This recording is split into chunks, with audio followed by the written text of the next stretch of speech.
Apa saja amal-amal yang akan kita isikan di bulan yang agung dan mulia itu? Banyak sekali amal, kalau mau dihitung tak terhitung jumlahnya. Tapi kalau mau kita pilih amal yang besar-besar, setidaknya ada 5 amal.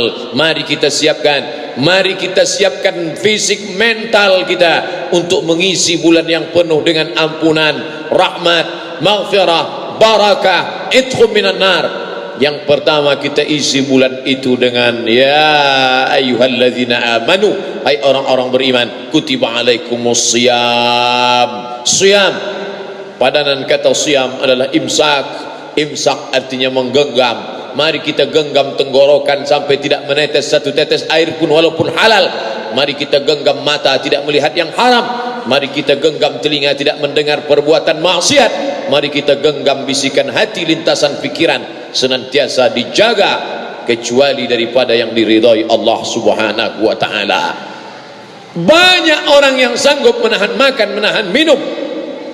Man lam yada' qaula zur, siapa yang tidak meninggalkan kata-kata palsu, tipu, dusta, bohong, wal amal bihi, siapa yang tidak meninggalkan perbuatan tipu, dusta, bohong, falaisa lillahi hajatun, maka Allah tidak berhajat, Allah tidak akan berikan balasan fi ayyada ta'amahu, dia tahan makannya, wa syarabahu, dia tahan minumnya, Allah tidak berikan balasan karena dia tidak menahan lidah, mata, telinga, tangan dan kaki. Oleh sebab itu mari kita isi dengan siyam. Tapi ada sebagian manusia ini matanya bersih, telinganya bersih, lidahnya bersih, otaknya bersih, bukan karena dia tahan, karena memang dia tertidur pulas pagi, petang, siang dan malam. Ini perbuatan batil, ini perbuatan tidak benar. Adapun hadis yang mengatakan naumus shaim huwal ibadah, tidurnya orang puasa adalah ibadah, tidurnya orang puasa adalah ibadah. Ini hadis dhaif, hadis lemah.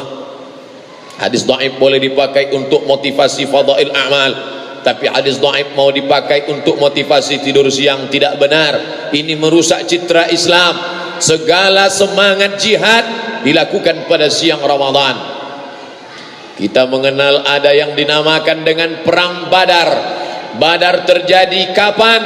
Badar terjadi pada hari Jumat tanggal 17 Ramadan. Jarak antara Masjid Nabawi, jarak antara Al-Madinah Al-Munawwarah dengan lokasi perang Badar 150 km, ditempuh oleh Sayyidina Muhammad dan para sahabat radhiyallahu anhum ajma'in dengan menunggang kuda, keledai, unta. Mereka berjihad fisabilillah pada hari Jumat tanggal 17 Ramadan.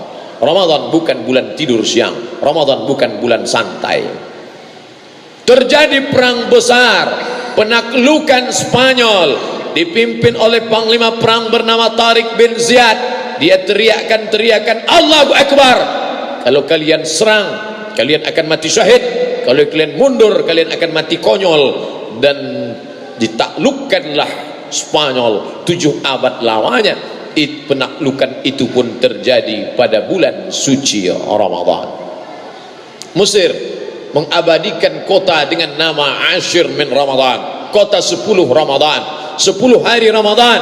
Kaum muslimin di Mesir berhasil mengusir tentara Israel laknatullah alaihim ajma'in dari provinsi Ismailiyah. Kapan itu terjadi? Pada bulan suci Ramadan. Bagaimana dengan Republik Indonesia, negeri yang kita cintai, gemah ripah loh jenawi, untayan zamrud katulistiwa, tongkat dan batu jadi tanaman, negara tercinta Republik Indonesia. Apakah kita punya kenang-kenangan nostalgia dengan Ramadan? 17 Agustus 1945 itu terjadi pada bulan suci Ramadan. Mari kita ingatkan anak kita, remaja kita, anak-anak muda kita yang membacakan proklamasi kemerdekaan Republik Indonesia itu adalah orang yang sedang berpuasa.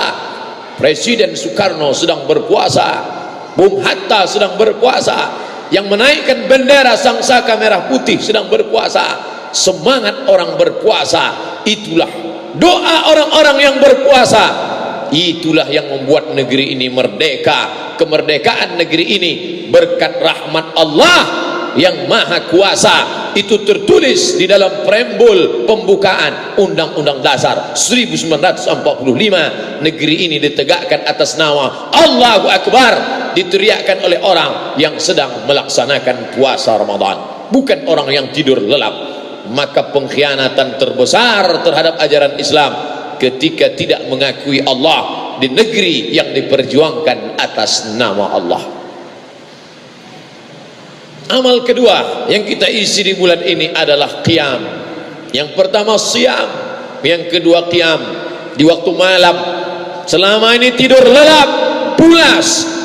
Tapi di bulan-bulan yang sudah penuh dengan kehormatan, kemuliaan, rahmat, barakah dan ampunan, man qama Ramadan, siapa yang melaksanakan qiyamul lail Ramadan imanan wa ihtisaban, tidak ada yang diinginkannya melainkan ampunan dari Allah. Ghufira lahu ma taqaddama min dzambi, diampunkan Allah dari dosa-dosanya yang lalu, yang lampau. Mari kita isi dengan salat tarawih, salat witir. Tidak bisa mengikut Nabi SAW. Rakaat pertamanya 2 juz 4 lembar surat Al-Baqarah, rakaat keduanya surat Ali Imran.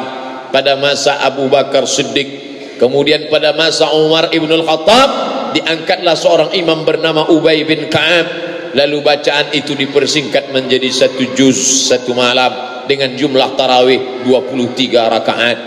Maka di masjid yang kita cintai ini, masjid tertua di Pekanbaru, masjid ini menjadi saksi sejarah bahwa negeri ini didirikan atas nama Allah, didirikan atas nama masjid rumah Allah.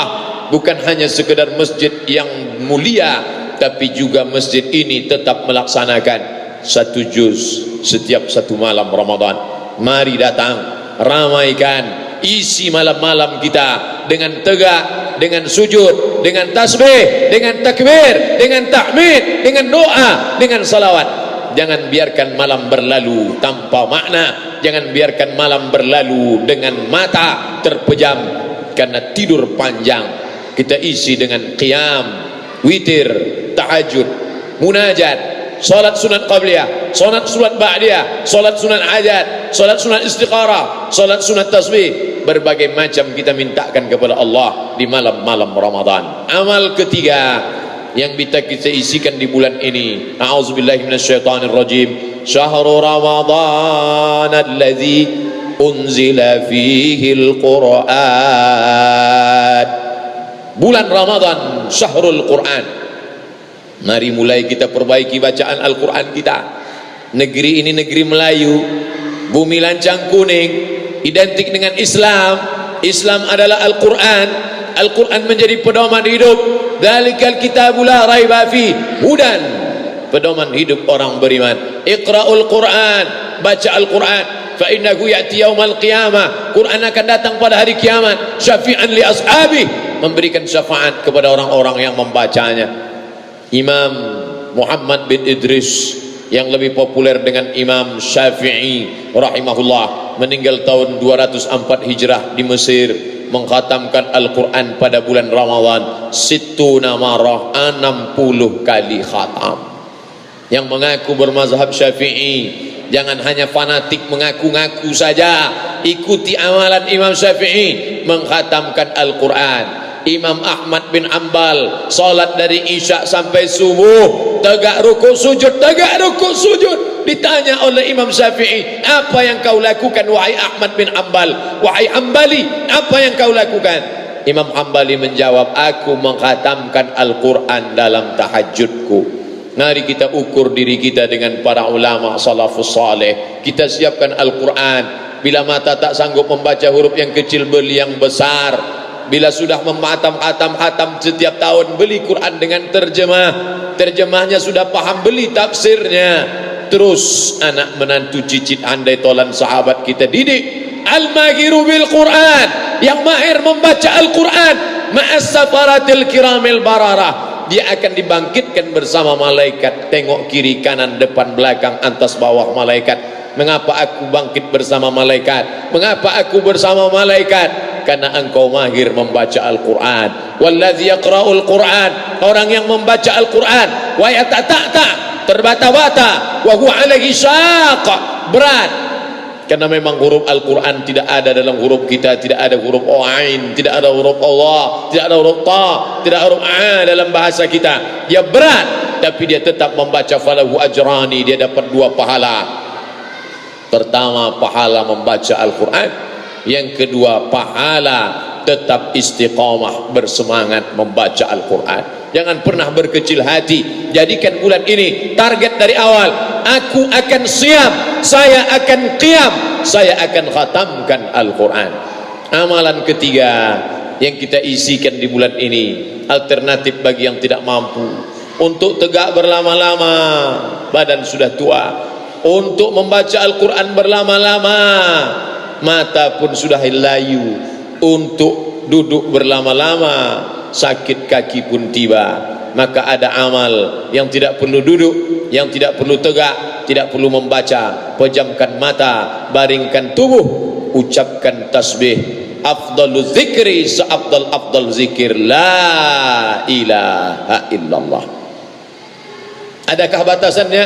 Ya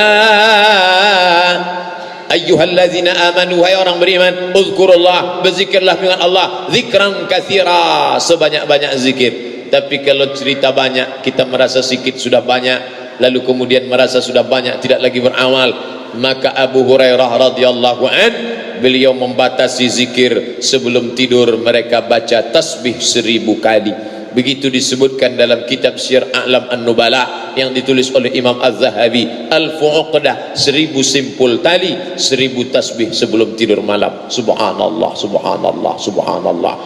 Kalimatani, 2 kalimat, khafifatani 'alal lisan, ringan di lidah, saqilatani fil mizan, tapi berat pada timbangan mizan hari kiamat. Subhanallah wa bihamdihi subhanallahil azim, subhanallah wa bihamdihi subhanallahil azim. Perbanyak salawat. Man shalla alayya salatan, siapa yang berselawat kepadaku 1 kali, sallallahu alaihi bi asyra, Allah balas 10 kebaikan. Wa huttan anhu asyara sayyiat, Allah tutupi 10 kesalahan. Wa rufi'at lahu asyara darajat, Allah naikkan 10 tingkatan kemuliaan darajat di sisi Allah. Allahumma salli ala sayyidina Muhammad wa ala ali sayyidina Muhammad. Man lazimal istighfar, siapa yang melazimkan istighfar, ja'alallahu lahu min kulli hammin faraja, setiap kesusahan hati diberikan Allah kelapangan. Wa min kulli dhiqin makhraja, setiap kesempitan hidup diberikan Allah solusi. Wa razaqahu min haitsu la yahtasib, diberikan Allah jalan, diberikan Allah rezeki dari yang tidak disangka-sangka. Perbanyak istighfar. Yang paling afdal sayyidul istighfar, Allahumma anta rabbi la ilaha illa anta khalaqtani wa ana 'abduka wa ana 'ala ahdika wa wa'dika mastata'tu a'udzubika min syarri ma sana'tu abu'u laka bi ni'matika 'alayya wa abu'u bi dhanbi faghfir li fa innahu la yaghfiru dzunuba illa anta. Dibaca pada waktu subuh. Andai mati pada siang, tidak ada yang menghalangi antara dia dengan surga kecuali kematian. Andai dibaca pada waktu petang, mati di waktu malam, tidak ada perantara antara dia dengan surga kecuali kematian. Begitulah Allah memberikan ampunan kepada orang-orang yang banyak beristighfar, berzikir. Alladzina yadhkurullah, mereka banyak berzikir qiyaman, waktu tegak, wa qu'udan, waktu duduk, wa ala junubihim, waktu berbaring. Diamnya fikir, geraknya zikir. Kalau mulutnya bergerak, yang keluar dari mulutnya zikir, bukan kesia-siaan, bukan kehampaan. Itulah orang-orang yang menghargai Ramadan. Tidak ada ghibah, tidak ada gosip, tidak ada namimah. Yang keluar dari mulutnya la ilaha illallah, kalimatu haqqin 'alaiha nahya, dengan itu kita hidup. Wa 'alaiha namutu, dengan itu kita mati. Wa biha nub'atsu, dengan itu juga nanti kita dibangkitkan di hadapan Allah. Maka perbanyak zikir. Saudari-saudari, istri, anak perempuan kita yang tidak bisa puasa, mana keadilan Allah? Suami saya bisa baca Quran, suami saya bisa tahajud witir, mana keadilan Allah? Allah maha adil.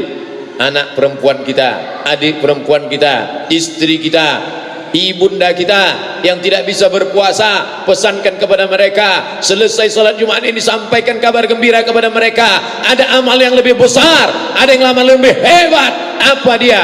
Antufariqad dunya wa lisanuka ratbun bi dzikrillah. Kau mati meninggalkan dunia, lidahmu dalam keadaan basah, bukan karena makan, bukan karena ghibah, bukan karena gosip, lidahmu dalam keadaan basah bizikrillah, karena banyak berzikir mengingat Allah subhanahu wa ta'ala. Amal kelima yang terakhir, siyam sudah, qiyam sudah, Quran sudah, zikir sudah, ditutup dengan sedekah.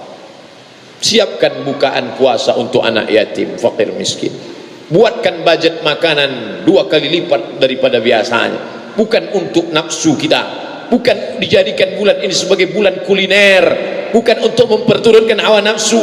Seteguk 2 teguk air, sebutir 2 butir korma, hilanglah hawa nafsu. Mana hawa nafsu siang tadi? Hilang.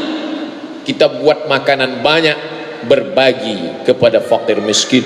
Inilah yang akan kita bawa menjadi bekal menghadap Allah Subhanahu wa taala. Ma akalta fa afnaita, yang kau masak banyak, yang kau makan banyak, fa afnaita, busuk menjadi sampah.